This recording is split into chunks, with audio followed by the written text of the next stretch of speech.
From Glasgow Caledonian University asks, should large employers provide feedback to candidates if they've been declined a position, as I feel this would strengthen the candidate pool but may refuse to do so? At HP we get many applications, although I'm sure we all do.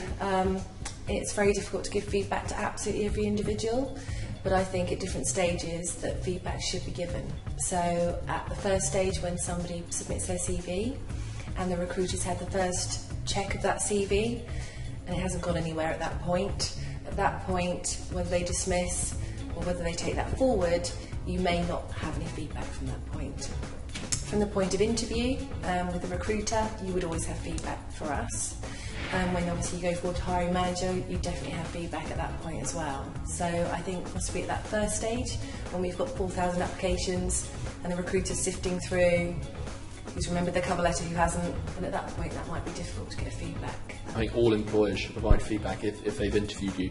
You've put your time aside, you've come in and met with them, they've taken a lot of information down about you, and the thing to remember is that it is your right to know what they have written down. And if you feel that that will be useful to you going forward, then absolutely, ask for that feedback. It will be crucial.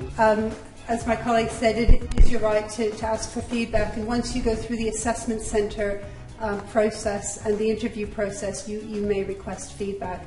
You won't get it at IBM, you won't get it on the day, but you could request it and then we'll provide that. The one thing that I would ask you all to take advantage of is mock assessment centres, mock interviews, where you're going to get instant feedback from the people who you're doing those exercises with. So I know at eSkills, and certainly with all of us, you'll have an opportunity to do those mock interviews, and assessment centres do take advantage of it, because you'll get all of the instant feedback you need, so that when you're doing it for real, you'll be much more confident and you'll know what you're doing.